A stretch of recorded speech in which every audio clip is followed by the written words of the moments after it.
Começo por agradecer o convite para estar aqui neste congresso e falar de Edith Stein, Uma Vida à Procura da Verdade.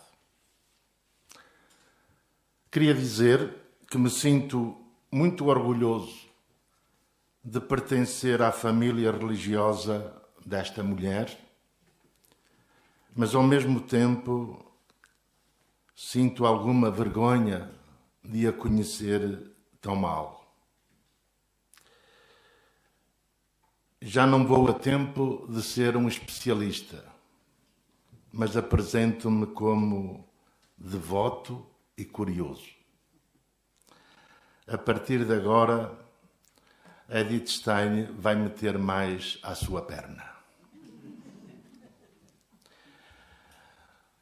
Começo por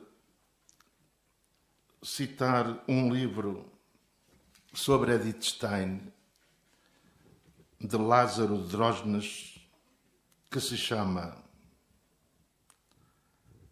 A Freira Judia,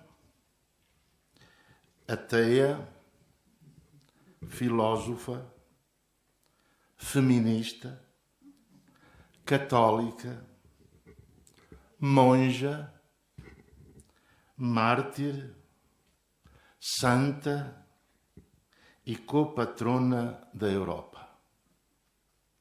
Espero que possamos chamar-lhe doutora numa cátedra a qual concorreu, mas como era mulher não tinha entrada, mas que ainda é possível. Destes adjetivos todos, há um que está presente desde o princípio até ao fim, que é a filósofa.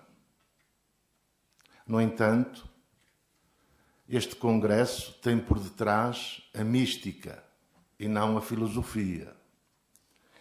E por isso eu vou tratar, sem estar a aborrecer com datas, de dar uma visão de andamento a estas características: judia, ateia, cristã, carmelita e mártir. Porque estas definições ou estes adjetivos sublinham o andamento da busca da verdade que ela foi fazendo sempre ao longo da sua vida.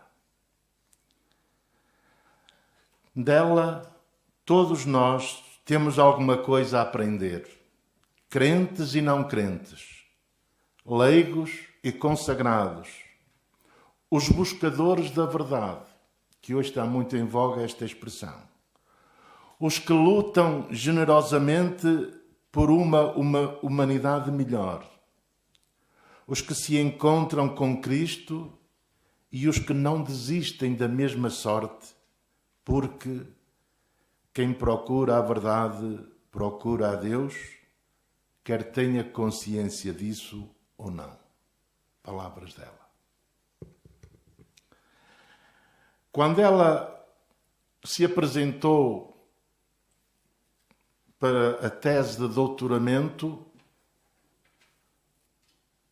sobre a empatia, foi o tema do seu doutoramento, sobre a empatia, teve que apresentar o seu currículum vitae, que não tem nada a ver com os dois. Um currículo vitae de hoje, se não tiver 50 páginas, não presta. O dela era uma folha pequenina. E no seu currículo vitae, ela diz: no dia 12 de outubro de 1891, nasci eu, Edith Stein, em Breslau, filha do falecido comerciante Siegfried Stein e de sua mulher Augusta, de nascimento curã. Sou cidadã prussiana e judia. Algumas breves anotações. O dia 12 de outubro é para os judeus um grande dia, o dia da expiação e da reconciliação. E esse dia, para a sua mãe, que era extremamente piedosa e praticante judia, tinha um significado muito grande. Augurava que essa menina seria grande, como ela também o desejava. Mas este dia pode ser também entendido como o símbolo daquilo que foi a sua vida. A reconciliação entre a razão e a fé. A reconciliação entre o judaísmo e o cristianismo. A reconciliação entre a religião e a cultura. A tradição e o futuro. Breslau era uma cidade ocupada desde 1741 pelos prussianos e pertencia à Alemanha. Por isso ela disse: sou prussiana, mas é alemã. Depois da Segunda Guerra Mundial, ficou a pertencer à Polónia. E hoje é uma cidade da Polónia, chamada Wrocław. Também por curiosidade, mais ou menos pelo mesmo tempo, e nesta mesma cidade, nasceu Bonhoeffer, outro filósofo, protestante, a quem chamavam alma gêmea de Edith Stein. E os dois tiveram grande importância no testemunho da fé, e também os dois foram vítimas da perseguição nazi. Ser judia nunca foi para ela um estigma. Sempre se identificou como judia. Quando convertida ao cristianismo, que não foi fácil para ela e para a sua família, sobretudo ela perante a sua família, sente até orgulho de pertencer à mesma estirpe de Maria e de Jesus. Também, numa altura de um congresso em que ela foi convidada em Juvisy, a 40 km de Paris, indo num passeio a pé com outros filósofos convidados, entre os quais alguns amigos seus, um deles Alexander Koyré, um filósofo russo, ia conversando com Edith Stein e alguém lhes apanhou esta conversa.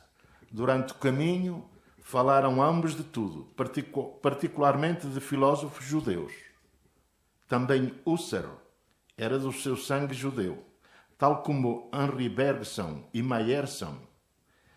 E diziam, quando falavam num destes autores, diziam: ele também é um dos nossos. Achava graça ao estilo de Koyré e de Edith Stein, que ao falar dos judeus diziam simplesmente nós. Também não podemos esquecer que no dia 2 de agosto de 1942, quando Edith Stein e a sua irmã Rosa foram arrastadas da paz do claustro pela Gestapo para o campo de concentração de Amersfoort, na Holanda, Edith, pegando na mão da sua irmã, diz-lhe: vem, vamos ter com o nosso povo. Algumas traduções dizem: vem, vamos morrer pelo nosso povo. Gosto mais desta. Depois,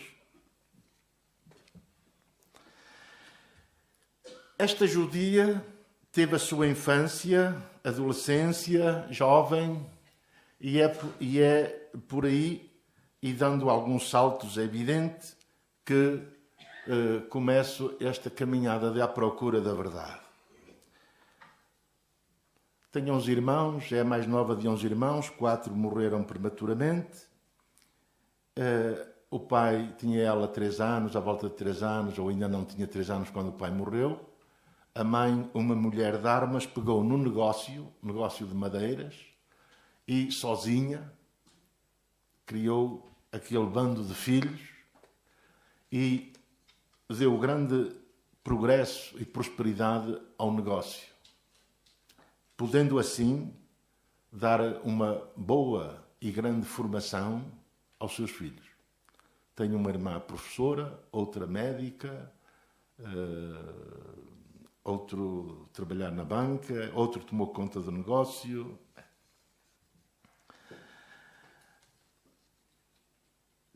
São palavras dela.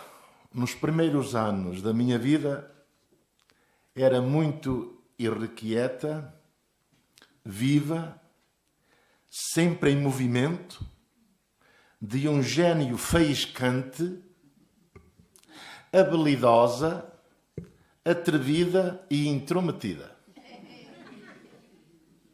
E também indomável, teimosa e furibunda quando alguém me contrariava. No meu íntimo, porém, e gostava de chamar a atenção para o íntimo, que é lá que se procura a verdade, no meu íntimo, porém, havia um mundo escondido. Tudo o que via e ouvia durante o dia, trabalhava-o por dentro. Tudo o que via e ouvia, trabalhava-o por dentro. Enfim, foi para a escola. Primeiro teve que ir para o jardim infantil, que ela não queria de maneira nenhuma. E chorava, batia com o pé no chão, obrigava o irmão a levá-lo às costas quando chovia. E persistente, conseguiu sair do jardim de infância e ir para a escola, onde já estava a sua irmã, antes dela. Sobre a escola, diz que foi uma aluna muito aplicada, diz que na escola levaram-me a sério. Fora da escola, o meu comportamento tornou-se cada vez mais calado e sereno, coisa que surpreendeu toda a família. Mas isto devia-se ao facto de eu me ter submergido no meu mundo interior. Depois, não foge à crise da adolescência. Se há crescimento, tem de haver crises, não é? E na crise da adolescência, em 1898, portanto, 7 anos, sente-se cansada e desorientada. E depois de obter o diploma básico, para surpresa da família e dos professores, toma a decisão de abandonar os estudos. Com 14 anos e meio, é ela que escreve, começava já a preocupar-me com questões especialmente relacionadas com a maneira de ver o mundo, das quais na escola pouco nos falavam. Isto devia-se principalmente ao crescimento físico que se estava a preparar. A minha mãe não pôs a menor resistência à minha determinada vontade.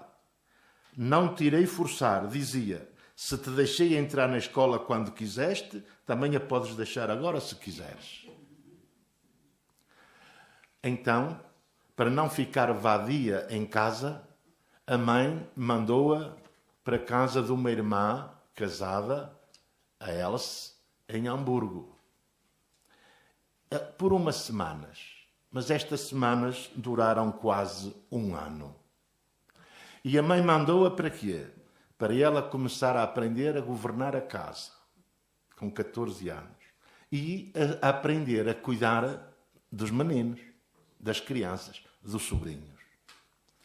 Ela diz, quando agora recordo a temporada que passei em Hamburgo, parece-me que foi como uma borboleta na sua fase de crisálida envolvida numa rede de seda. O meu círculo era muito pequeno e vivia ainda mais isolada no meu mundo interior do que em casa. Li todo o tempo que o trabalho de casa me permitia. Tinha o vício de ler. Depois começa a formação universitária. E aqui entra a questão já da sua paixão pela filosofia.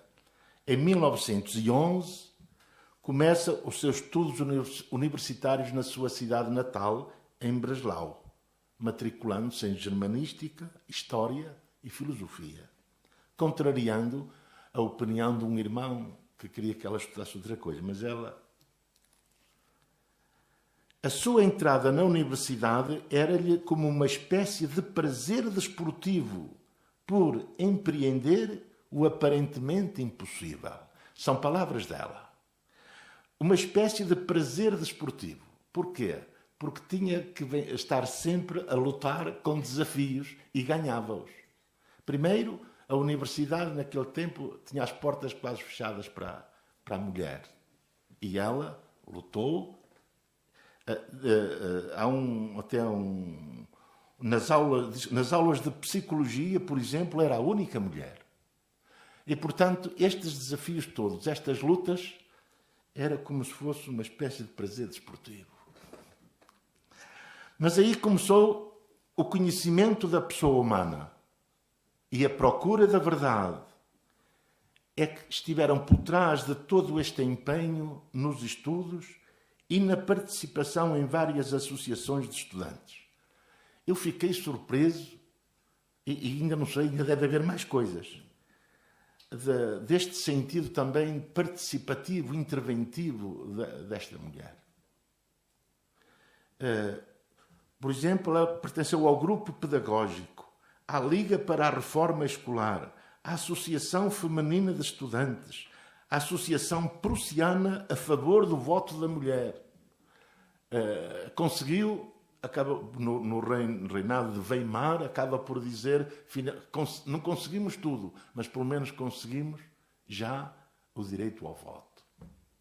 Portanto, era uma lutadora. Também a filosofia, apesar de tudo, não lhe abria caminhos novos de investigação.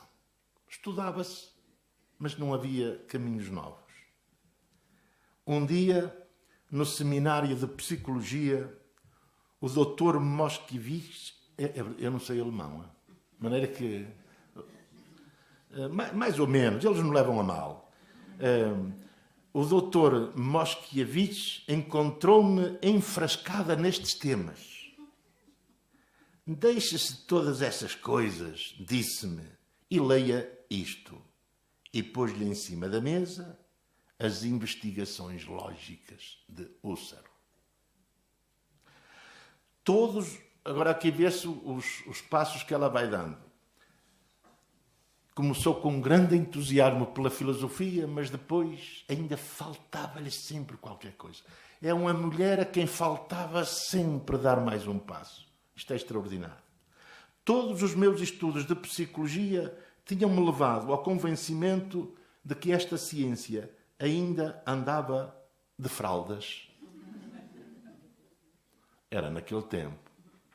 Hoje, o meu colega e doutor Padre Carlos diz isso, hoje já é de gravata, já é de gravata. Todos os meus estudos de psicologia tinham-me levado ao convencimento de que esta ciência ainda andava de fraldas, que lhe faltava o necessário fundamento de ideias básicas e claras, e que esta mesma ciência era incapaz de elaborar esses pressupostos. Pelo contrário, o que até àquele momento conhecia da fenomenologia tinha-me entusiasmado, porque consistia, fundamental e essencialmente, num trabalho de clarificação, e porque desde o princípio ela mesma tinha forjado os instrumentos intelectuais que necessitava.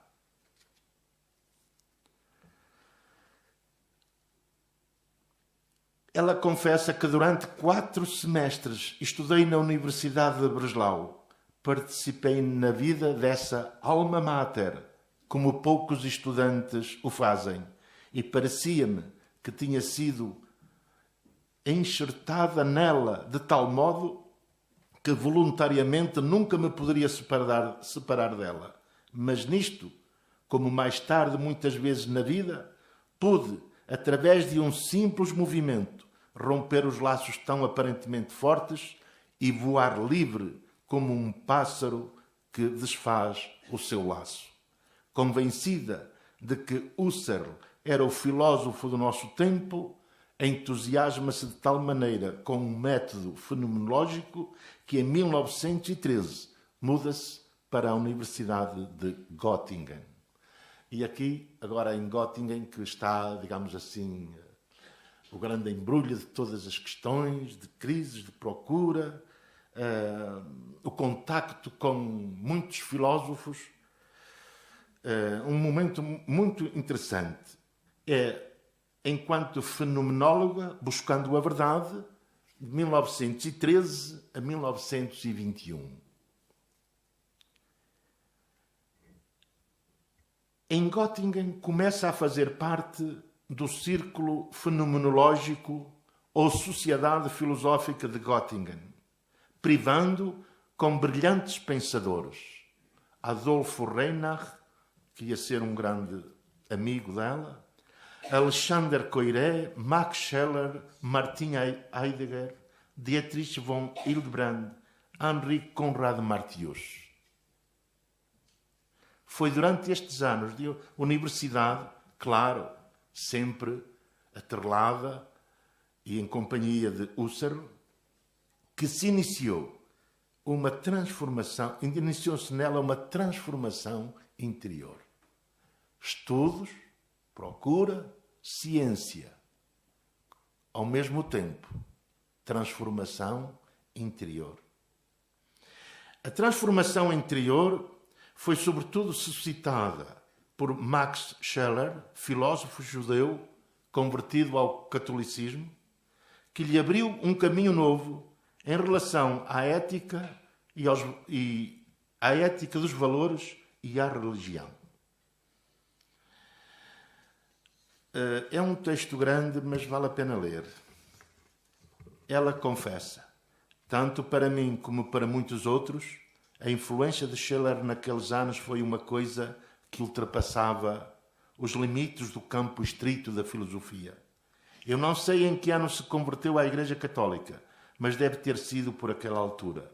Em todo caso, era a época em que se encontrava impregnado de ideias católicas, fazendo propaganda delas com todo o brilhantismo do seu espírito e a força da sua palavra.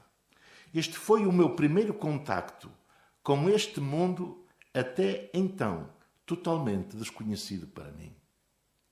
Não me conduziu ainda à fé, mas abriu-me para uma esfera de fenómenos diante dos quais nunca mais poderia passar cega.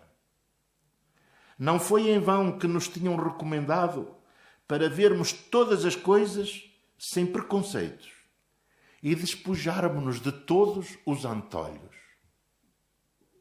As limitações dos preconceitos racionalistas nos quais me havia educado, sem o saber, acabaram por ruir e o mundo da fé surgiu subitamente diante de mim. Neste mundo da fé viviam pessoas com as quais eu convivia diariamente e a quem admirava.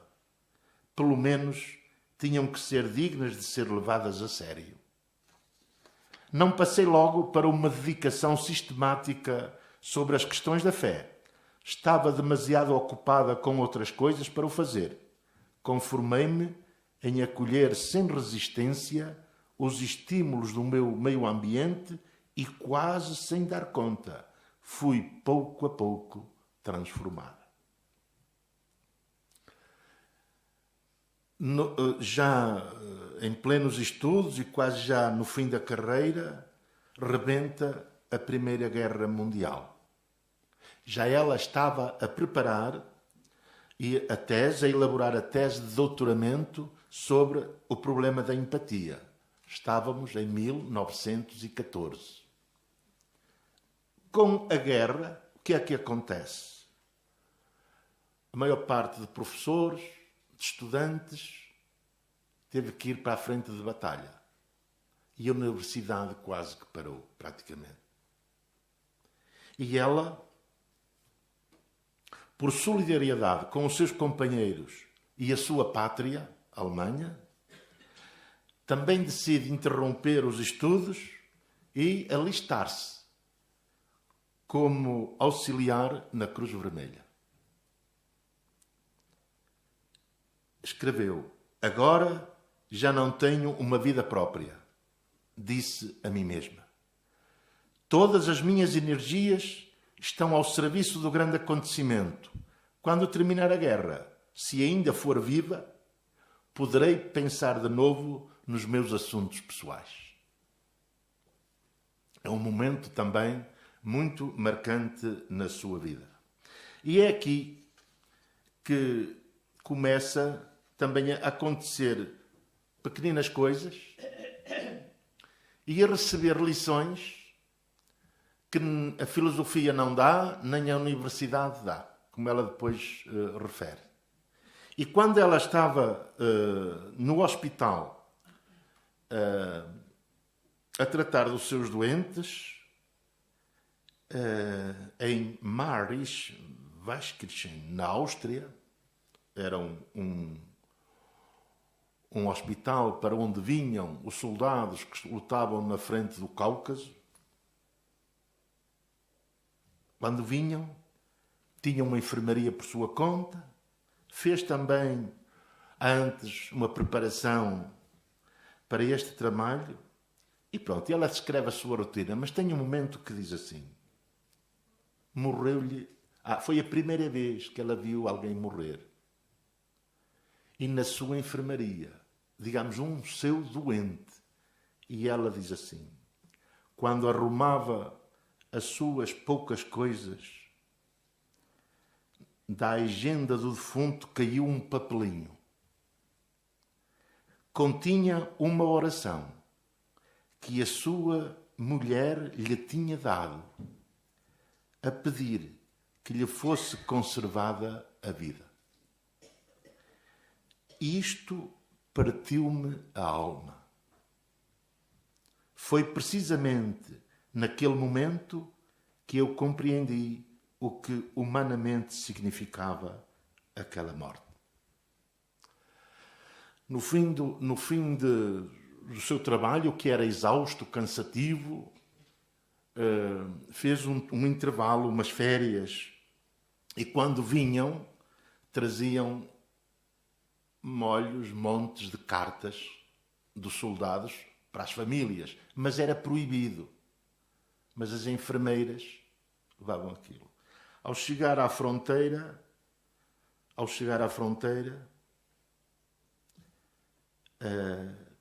apanharam-na com um monte de cartas e foi acusada por ter quebrado a censura. Teve um primeiro julgamento em Breslau e o segundo no Tribunal de Guerra em Ratibor. Ela escreve: eu queria ir lá e declarar, conforme à verdade, que a ordem não me era desconhecida, mas que não tinha pensado nela, porque levar e trazer correio era normal. Por preço nenhum queria eu dizer que não sabia da proibição. Preferia ir para a prisão do que mentir. Isto depois terminou tudo bem. O processo foi anulado, a família respirou de alívio e acabou a sua etapa de enfermeira. Mas há aqui duas notas muito importantes. Solidariedade com o momento. A minha vida já não me pertence, é dos outros. Se depois isto acabar e eu continuar viva, volto-me outra vez a tratar das minhas questões. Na enfermaria, primeiro contacto com a morte, que lhe partiu a alma, com aquele papelinho, com uma oração da mulher. E aqui preferia ir para a prisão do que mentir. Depois volta a retomar os estudos. Em 1916 veio para casa, para Breslau. Não a voltaram a chamar para a frente de batalha, para o hospital, e então diz que deitei mão de todas as minhas forças para acabar o meu trabalho, que muito me pesava há mais de 2 anos. Por fim, no dia 3 de agosto de 1916, na Universidade de Friburgo, porque entretanto Husserl tinha passado de Göttingen e foi convidado enfim, para Friburgo, que naquela altura, ainda hoje, era uma universidade de prestígio, e lá defende a sua tese de doutoramento sobre o problema da empatia, obtendo a nota máxima, summa cum laude. Aliás, ela onde entrava era sempre das primeiras. Eu até, ao ler a história de uma família judia, que é escrito por ela, ao princípio, e tenho essa ideia, ela era não era muito humilde. Gabava-se muito. Ela era boa, mas gabava-se que era boa e tinha a consciência que era boa. Era sempre a melhor, sempre a primeira. E nunca estava em primeiro lugar porque era judia, que não a deixavam. Portanto, estava sempre em segundo. Eu digo isto porque depois ela vai ter uma mudança. Depois vai ter uma mudança. Mas, de facto, é isto. Ela onde entrava, era ela que dava explicações aos colegas. Porque realmente era uma fora de série. Desde o ponto de vista intelectual, era fora de série. E quando estava a preparar a tese de doutoramento, claro, com Husserl, um dia o Husserl queixou-se que estava a perder a vista, estava a ficar sem vista e precisava de uma assistente. E então ela disse se quisesse que ela ficasse de assistente. E foi o que aconteceu. Edith descreve o momento em que foi escolhida para este cargo. A menina Goethe disse-me que o senhor precisava de um assistente. O senhor crê que eu o poderia ajudar? Neste momento pensávamos ir até à beira do rio Dreisam. O mestre para a meio da ponte e disse: você quer vir trabalhar comigo? Sim, gostaria de trabalhar com o senhor. Não sei qual dos dois se sentia mais feliz. Só que também aqui, ela começou como assistente, mas pensava que iria acompanhá-lo na investigação, na criatividade, em descobrir novas veias de pensamento, novas propostas, novos caminhos. Mas o Husserl, coitado, fez dela quase uma secretária e ela passou o tempo a ordenar os trabalhos dele e a preparar as publicações dele, etc, etc. E com a maior adoração e veneração que tem por ele, mas ao fim de 2 anos deixou. Porque queria ser professora e queria fazer ela o caminho por si próprio, sem ser assistente. A teia. Estamos no segundo ponto. A teia. Claro que esta palavra, a teia, diz assim, mas que bicho de mulher era esta? Aqui a palavra ateia eu não entendo nesse sentido prático, combativo, ou até, como muitas vezes se entende, de confronto com quem crê, etc. E até porque ela nasceu numa família que era impregnada do espírito da religiosidade judaica, na qual se percebia também um certo hálito prussiano liberal, mais liberal. Mas também sabemos que a sua mãe era uma mulher muito praticante. Os irmãos não. Mesmo naquela festa da Páscoa, que se faz a bênção do pão, do vinho, das ervas, a evocação da ceia pascal. O pai morreu muito cedo e depois quem presidia era o irmão mais velho. E naqueles rituais todos, ela diz-me alguma coisa, eles riam-se daquilo. A mãe manteve-se sempre muito praticante e era uma santa mulher. Era uma santa mulher. No termo mais positivo da palavra. Os irmãos não. Apesar de conservarem as tradições judias por respeito à mãe e a identificação com o seu povo. Eu cá sou muito católico. Não vou à missa, não me confesso, não sei o quê, mas eu sou. Pronto, era um bocadinho isto. Em casa da sua irmã mais velha, em Hamburgo, quando ela foi passar lá aqueles 2 anos, observa que, palavras suas, naquela casa de religião não havia absolutamente nada. Aqui também eu tomei consciência da oração, abandonando-a por minha própria decisão. Não me sentia interessada pelo religioso.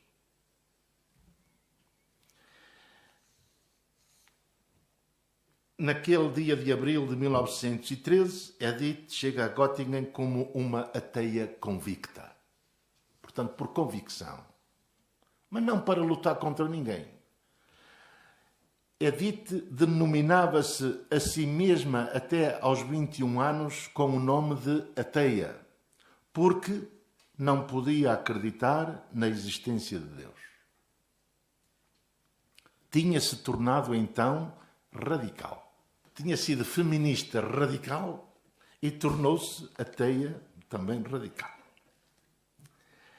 No entanto, ela define-se como uma buscadora incansável da verdade. Esta verdade vislumbra-se nas perguntas pelo sentido da vida do homem. O que é o homem? Qual o seu fundamento? Onde está a sua unidade e o sentido da sua existência? Dentro de si, alentava uma ânsia pelo sentido mais profundo da vida e do ser do homem.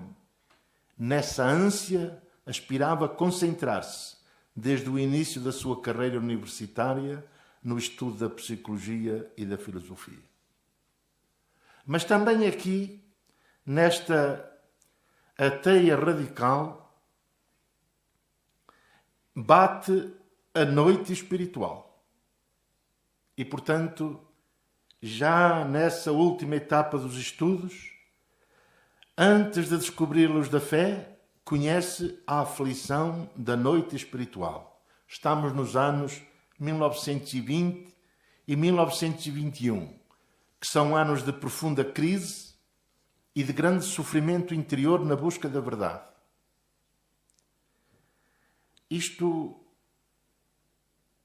é algo também que mais ou menos nós todos compreendemos, porque penso que todos já passamos pelas noites escuras. A empatia em Hans Lips, outro professor, era precisamente a ideia central da sua filosofia, pelo que tinha a primazia na sua estética, ética e filosofia social. Pela primeira vez, encontrei aqui o que experimentei sempre nos meus trabalhos posteriores. Está aqui uma afirmação realmente extraordinária. Os livros, isto por causa da noite espiritual, os livros não me servem de nada até que eu não tenha esclarecido a questão por uma elaboração pessoal. Vou repetir. Os livros não me servem de nada até que eu não tenha esclarecido a questão por uma elaboração pessoal. Quer dizer, a informação não chega. Depois é preciso a assimilação, a transformação, a elaboração pessoal. E então, a partir daí, os livros são excelentes. Esta luta pela clareza cumpria-se então em mim através de grandes sofrimentos. Eu não me permitia descansar nem de dia nem de noite. Naquela época perdi o sono, o que durou muitos anos, até que voltei a ter noites sossegadas. Ninguém podia adivinhar o que acontecia dentro de mim.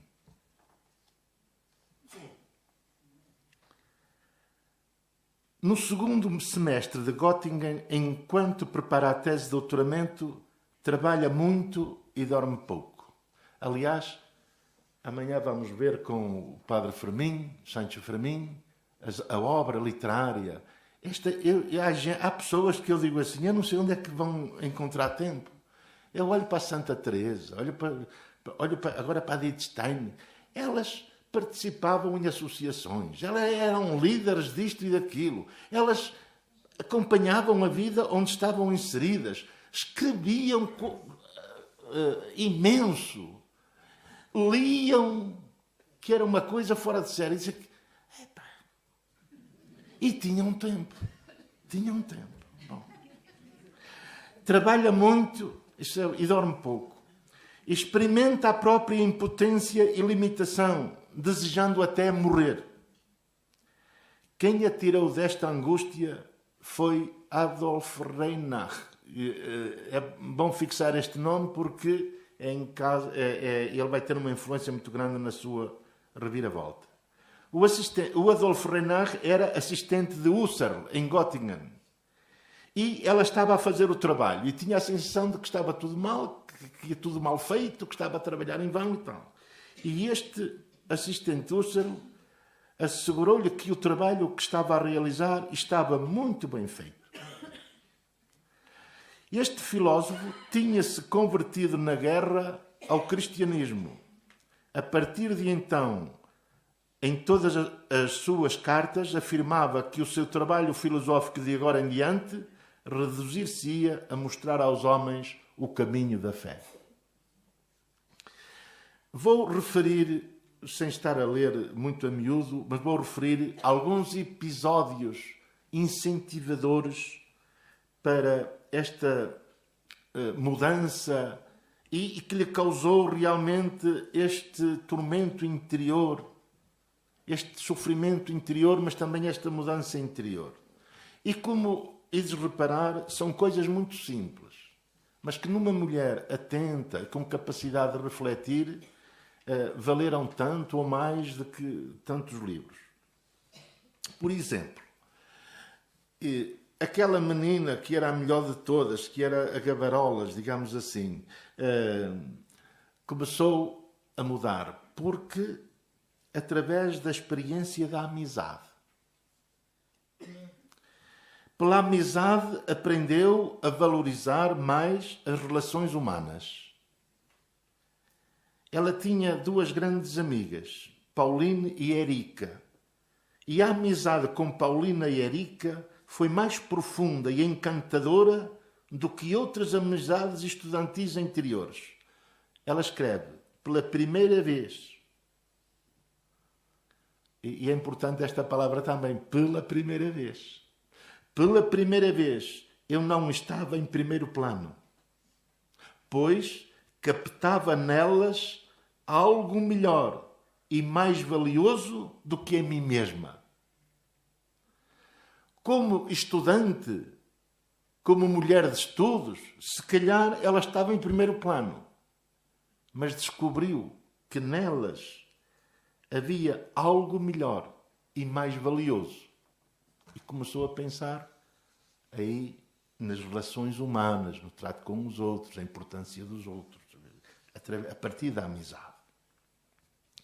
Quando, em 15 de janeiro de 1915, fez o exame de licenciatura, aquilo foi uma grande festa para ela, para a família, etc. E então ela foi visitar a Hamburgo a sua irmã, onde tinha estado antes a Elsa, e onde estava também a sua irmã Rosa, que tinha ido fazer uma visita, e por isso ela foi de Göttingen a Hamburgo, juntaram-se as três para celebrar, partilhar a alegria.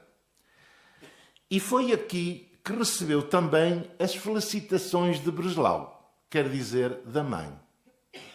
A mãe já lhe tinha dito, quando o negócio estava a correr muito bem, havia muita prosperidade, a mãe muitas vezes dizia: isto não se deve a mim, eu não era capaz disto sem a ajuda do alto. Isto também se deve ao alto. Mas, então aqui, estando em Hamburgo, a mãe manda-lhe uma carta. A carta da minha mãe continha naquela passagem que já lembrei antes. Ela ficaria muito contente se eu quisesse pensar naquele, com maiúscula, naquele a quem devia esse êxito. Portanto, para a mãe, ficou muito contente por a filha fazer o exame de licenciatura e aprovar e ficar em primeiro. Mas a mãe também ficava mais contente se ela dissesse: este meu êxito também se deve àquele. Mas eu ainda não tinha chegado tão longe. Eu tinha aprendido em Göttingen a ter respeito pelas perguntas da fé e pelas pessoas crentes. Agora, até ia algumas vezes com as minhas amigas a uma igreja protestante. A mistura de religião e política que caracterizava os sermões protestantes não me podia conduzir ao conhecimento de uma fé pura e repelia-me frequentemente. Mas ainda não tinha encontrado o caminho para Deus. Portanto, em 1915. Numa das viagens que faz para Friburgo, de Göttingen para Friburgo, para se encontrar com o Husserl a fim de ultimar e trabalhar na tese, marcou um encontro com a sua amiga Pauline Reinach, irmã do Adolfo Reinach, em Frankfurt. Na viagem, pararam em Frankfurt e encontraram-se. A determinada altura, ela diz muitas coisas, diz isto, são pormenores.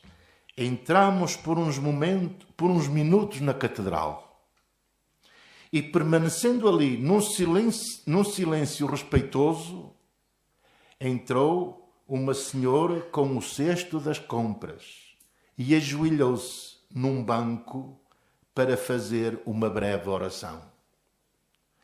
Para mim, isto foi uma coisa totalmente nova. Nas sinagogas e igrejas protestantes onde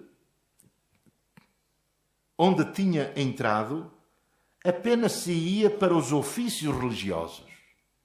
Mas aqui, qualquer pessoa, no meio dos seus afazeres diários, entrava na igreja vazia para fazer uma espécie de diálogo confidencial. Nunca mais me pude esquecer disso. O que é que está na base do pensamento de dar voltas de uma senhora que vinha do mercado com a cesta das compras e ajoelha-se diante do Santíssimo e reza em silêncio, não diz nada. Numa espécie de confissão, de diálogo confidencial. E isto intrigou-a muito e vai estar na base. Numa outra viagem para Friburgo, em julho de 1916, encontra-se com Hans Lips em Dresden. E enquanto comentavam as notícias dos amigos, falavam dos amigos, e este e aquele e aquele outro, de repente ele atira-lhe de chofre esta pergunta: você também pertence a esse clube que vai todos os dias à missa em Munique? Naturalmente que me ri da sua forma pitoresca de se expressar, embora percebesse nitidamente a sua falta de respeito. Referia-se a Hildebrand e Hamburger, que se tinham convertido e se distinguiam agora pelo seu grande zelo. Não pertenço a esse clube. E estive quase para acrescentar: infelizmente não. De que se trata na realidade, menina Stein? Não entendo absolutamente nada disso. Eu percebia um pouco, mas não pude falar muito acerca disso. Com ele, claro. Também outro episódio, ver em Heidelberg que uma igreja era partilhada por protestantes e católicos. Vi o castelo de Heidelberg, o Neckar e os belos manuscritos do Cavaleiro Cantor na biblioteca da universidade. E, no entanto, o que mais uma vez me impressionou foi uma coisa diferente desta maravilha do mundo. Uma igreja partilhada, que dividida a meio por uma parede, era utilizada uma metade para o ofício protestante e a outra para o católico. Terceiro ponto, cristã católica. Conversão e encontro com a verdade. Muito rapidamente, isto que está escrito, aliás, está tudo escrito, eu estou aqui a dizer o que está escrito. Em 1917, morreu na batalha o seu grande amigo, Reinhard. Morreu. E ela...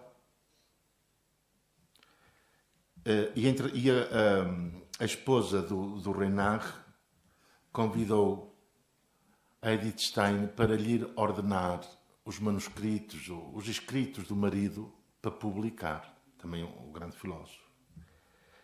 E ela, quando chegou lá, ia a tremer pelo caminho, ia despedaçada ela, porque sabia da grande relação e união entre eles e pensava que ia encontrar uma mulher despedaçada pela dor, com 5 depressões em cima dela.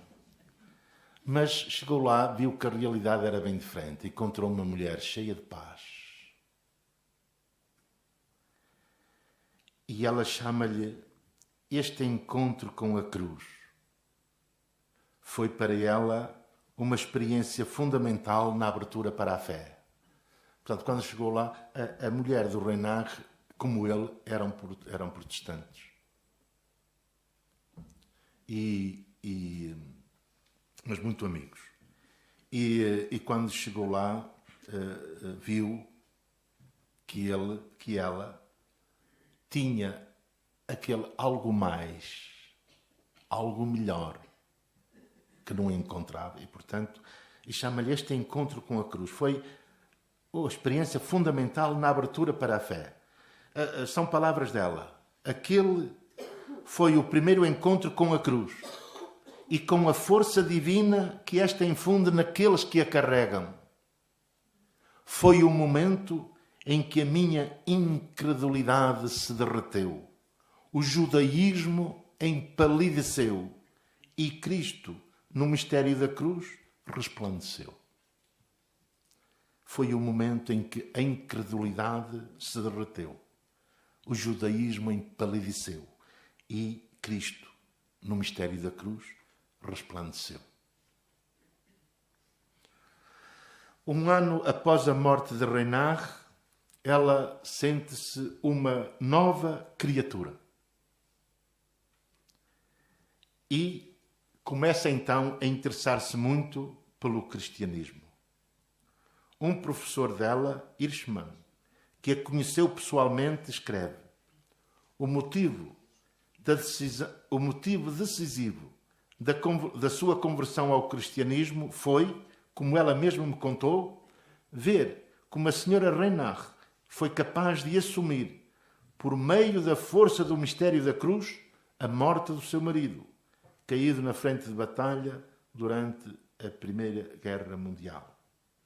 Neste momento é quando ela escreve também que a minha ânsia da verdade era a minha única oração. Depois, e dando já então um salto para a Santa Teresa, entretanto, também convém dizer que alguns pensam que caiu o livro de Santa Teresa e a partir... Não, ela já antes estava a fazer uma caminhada de procura e lia as Confissões de Santo Agostinho, os exercícios espirituais de Santo Inácio de Loyola, ia aos sermões protestantes que, como ela diz, acabava por a repelir por causa de misturarem a política e a religião. Também não lhe agradava a essência da doutrina luterana que cortava ao homem a possibilidade da colaboração humana na obra da redenção, e por isso era só a sola fides. Então convém perceber isto. Porque o encontro com a cruz é pôr da nossa parte, como ela vai pôr quando vai para as câmaras de gás, sofrer ou passar ou pôr no corpo que falta a paixão de Cristo. E, portanto, o luteranismo põe de lado a cooperação do homem na sua salvação. Ela não gostava disso. E, portanto, foi pondo de lado. Na dúvida, continuava a ler o Novo Testamento. O filósofo da religião Søren Kierkegaard, de quem leu A Prática do Cristianismo.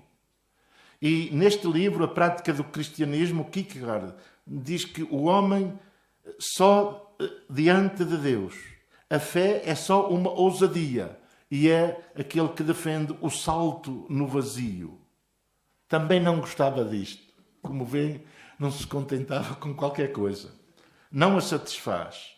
Leu também um livro de Johann Adam Möller, A Simbólica, que apresenta o conteúdo e as diferenças dogmáticas entre o catolicismo e o protestantismo. Portanto, com estas leituras todas, caiu-lhe em 1921 nas mãos, em casa do casal Conrad Marti e os seus amigos, em Bad Bergzabern, o livro da vida de Santa Teresa d'Ávila. Ela diz que lhe abre a porta para a verdadeira fé. Ela diz: peguei à sorte num volumoso livro que tinha como título A Vida de Santa Teresa d'Ávila, escrita por ela mesma. Comecei a ler e fiquei de tal maneira absorvido que não o larguei até chegar ao fim. Ao fechar o livro, disse para mim: isto é a verdade. Alguns dizem: eis a verdade. Outros: aqui está a verdade. Eu li em espanhol, e em espanhol diz: esto es la verdade. Isto é a verdade. E o que é isto? Deus tinha cativado e ela nunca mais se pôde separar dele. Pela manhã foi à cidade comprar duas coisas: um catecismo católico e um missal. E porquê Santa Teresa de Jesus? Porque, segundo palavras dela, no livro Como Cheguei ao Carmelo de Colónia, porque pôs fim à minha longa procura da verdadeira fé. Portanto, a ligação com Santa Teresa, porque Santa Teresa pôs-lhe fim a uma longa procura da verdadeira fé.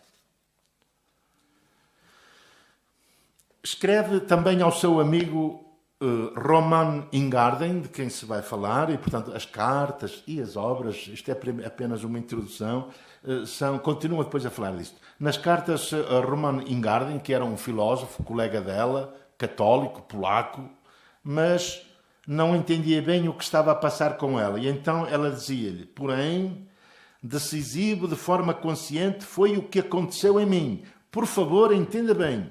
É um facto real, não sentimento. Deparar com a imagem concreta da autêntica vida cristã em testemunhos eloquentes, nomeadamente Agostinho, Francisco e Teresa. É um facto real, não é um sentimento. Ter encontrado a verdadeira fé em testemunhos. A importância do testemunho.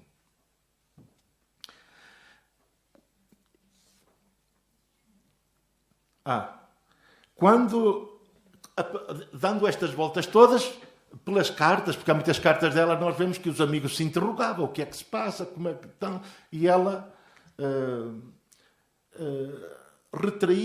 retraía-se um pouco a falar do processo interior que a levou à conversão. Quando lhe faziam perguntas a esse respeito, ela respondia sempre: secretum meum mihi. O meu segredo é para mim. Eu gosto muito disto.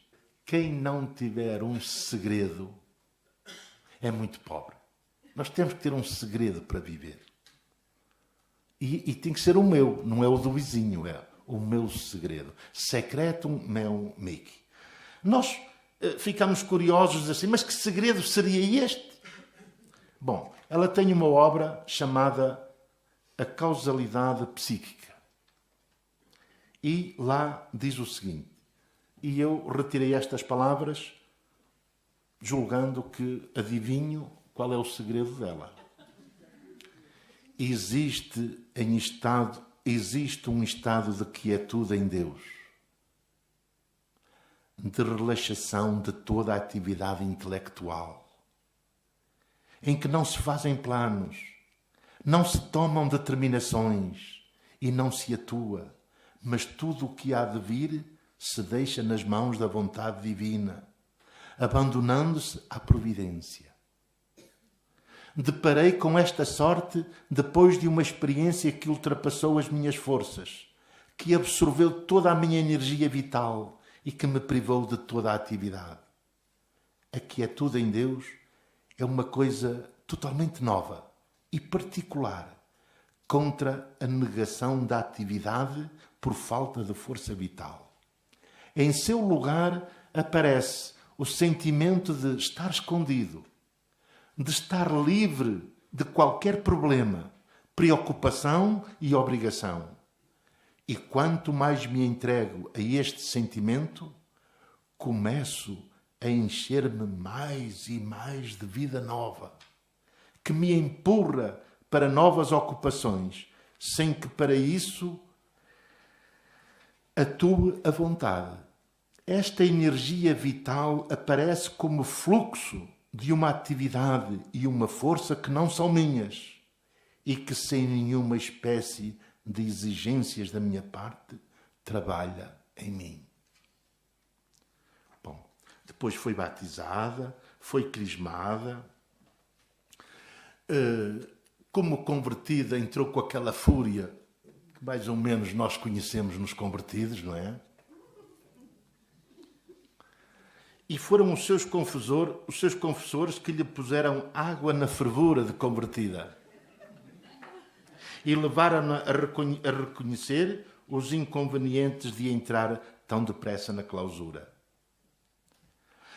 Depois, não a deixavam dar aulas, porque, entretanto, também o regime, a política, a sociedade vai dando as suas voltas.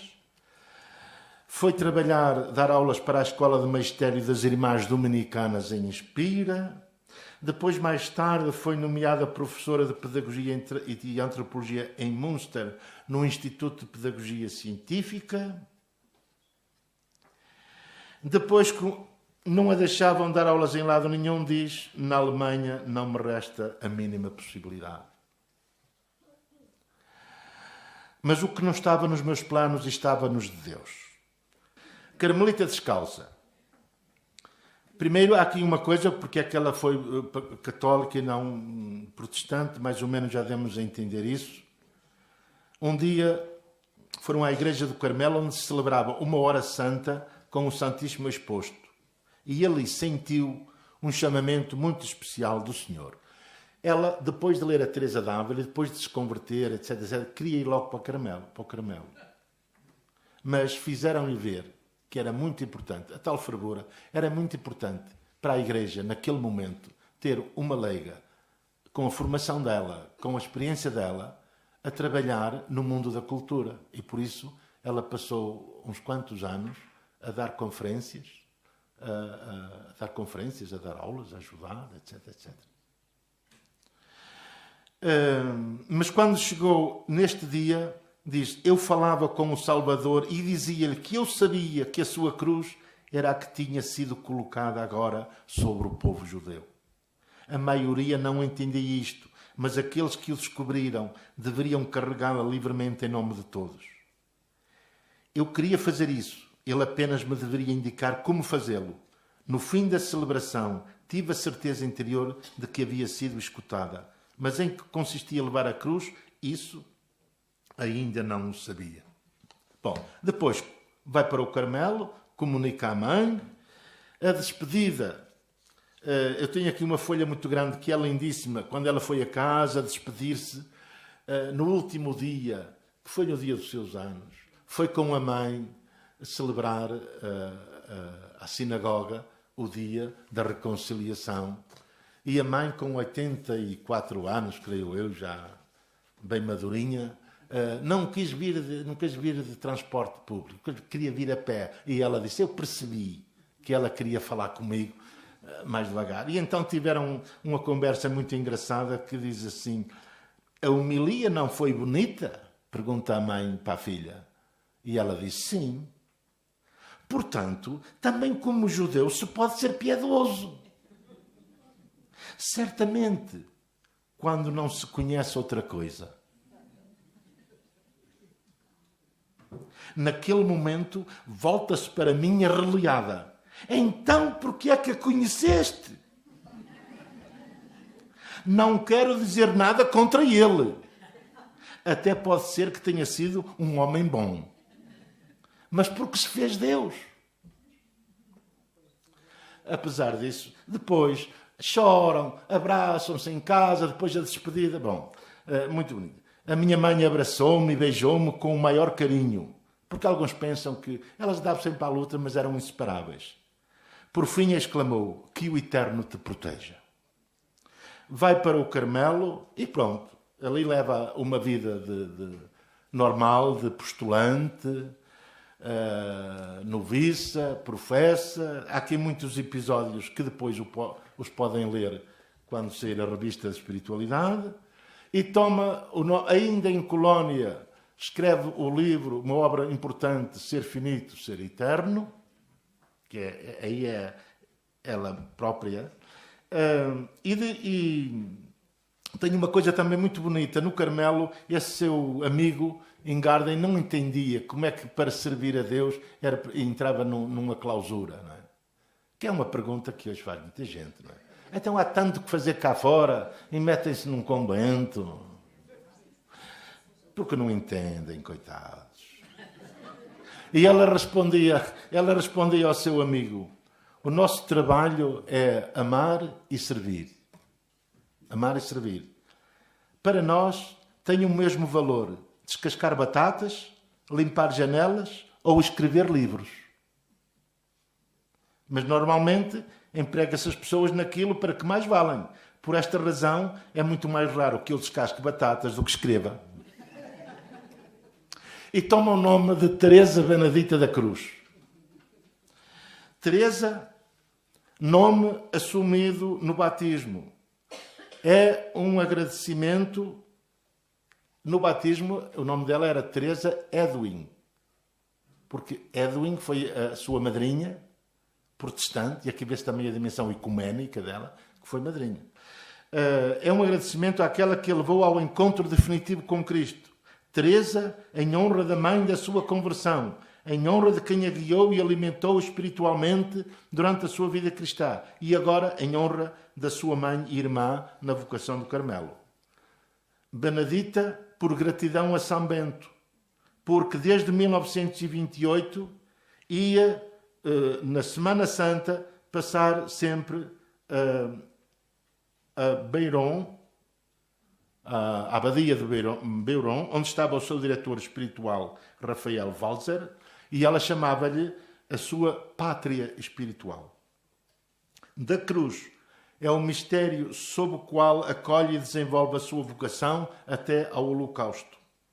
A mais alta ciência chega a ser para ela a ciência da cruz, o título de um livro que ela escreveu já no Carmelo de Este. No dia 21 de abril de 1938 faz a sua profissão perpétua, deixando escrito no recordatório da sua profissão este pensamento de São João da Cruz. Doravante, o meu único ofício será amar cada vez mais. Em Este também teve esta expressão e esta experiência. Se te decides por Cristo, isso pode custar-te a vida. Agora, porquê é que ela mudou de convento? Entretanto, o nazismo já estava em grande força, o nacionalsocialismo, atacar os judeus, perseguição dos judeus.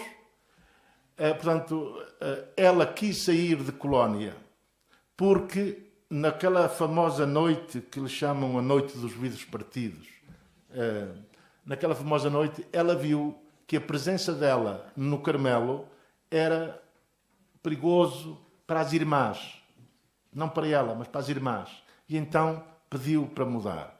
Ela, em princípio, queria ir para a Palestina. Mas, não sei porquê, a Inglaterra já não concedia mais vistos. E, portanto, não conseguiu visto para a Palestina. Também fizeram tentativas dela ir para a Suíça, mas também não foi possível. E então, este Carmelo da Holanda era a fundação do de Colónia.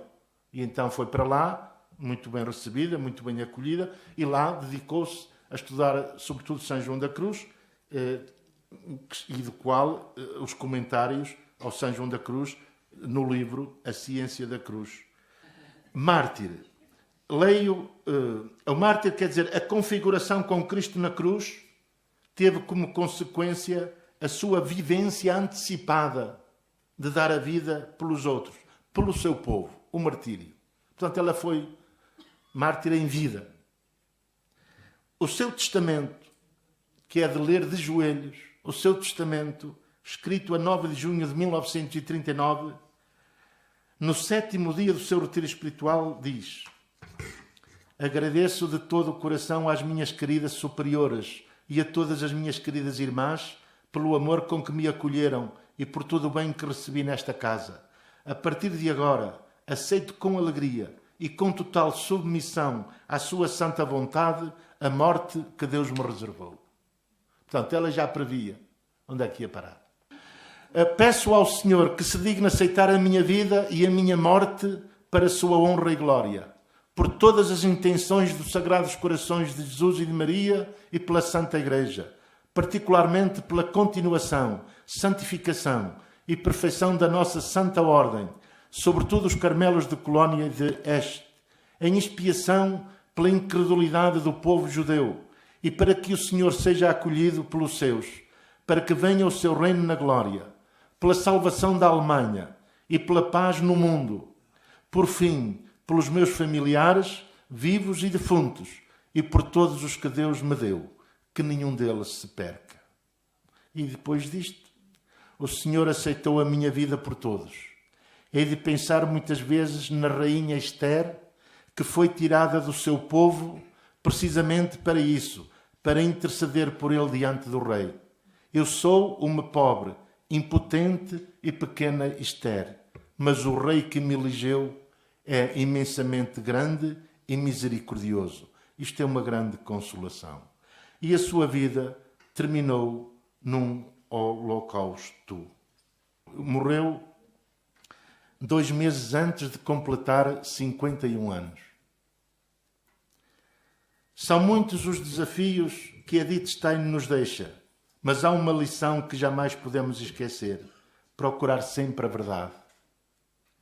Ela preferiu ser ateia do que confessar precipitadamente a fé cristã, mas na busca da verdade teve também a coragem de pôr em causa, inclusive, o ateísmo que professava. Segundo ela, procurar a verdade é uma atividade mais especificamente humana, que é capaz de nos conduzir a Deus como o termo e a plenitude da verdade. Aquele que anda à procura da verdade vive preferentemente nesse centro interior, onde acontece a atividade do entendimento. Se tratar de buscar a sério a verdade e não de acumular meros conhecimentos, talvez se encontre mais perto de Deus do que ele próprio imagina, pois Deus é a verdade. 2 textos que eu escolhi para terminar, que é uma homenagem também à Edith Stein da minha parte. O primeiro é um texto de Teresa de Jesus. A procura da verdade. O que é a verdade? Isto é a verdade. Mas que verdade? Como perguntava Pilatos. Não? Que verdade? E a Santa Teresa diz: desta divina verdade que me foi mostrada, sem saber como nem quem, ficou-me gravada uma verdade que faz ter outro respeito para com Deus, porque revela o seu poder e majestade de uma maneira que não se pode exprimir. Só sei que é uma coisa extraordinária. Ficou-me uma grande vontade de não falar senão de coisas muito verdadeiras e mais dignas do que aquilo que tratamos no mundo. Por isso, comecei a lamentar-me de viver nele. Esta verdade deixou-me com grande ternura, gozo e humildade. Sem saber como, parece-me que o Senhor aqui me favoreceu muito e não me ficou nenhuma suspeita de ilusão. Não vi nada, mas compreendi o grande bem que há em não fazer caso de nada que não seja para nos unir mais a Deus. E assim entendi o que é andar uma alma na verdade diante da mesma verdade. Isto que entendi é dar-me o Senhor a entender que Ele é a própria verdade. E quando acabei de traduzir o livro do comboio para Auschwitz, parece que ainda hoje, contemplando aquela cena de tudo às escuras, pensando que iam tomar banho, e ela e a sua irmã encostadas a uma parede, imaginamos nós, vai escorregando, entregando a sua vida, e eu parece que ainda hoje estou a ouvir de Edith Stein este texto de São Paulo. Por causa de ti, estamos expostos à morte o dia inteiro. Fomos tratados como ovelhas destinadas ao matadouro. Mas, em tudo isso, saímos mais do que vencedores, graças àquele que nos amou. Estou convencida de que nem a morte nem a vida, nem os anjos nem os principados, nem o presente nem o futuro, nem as potestades, nem a altura, nem o abismo, nem qualquer outra criatura poderá separar-nos do amor de Deus que está em Cristo Jesus, Senhor nosso. Porque Ele é o caminho, a verdade e a vida.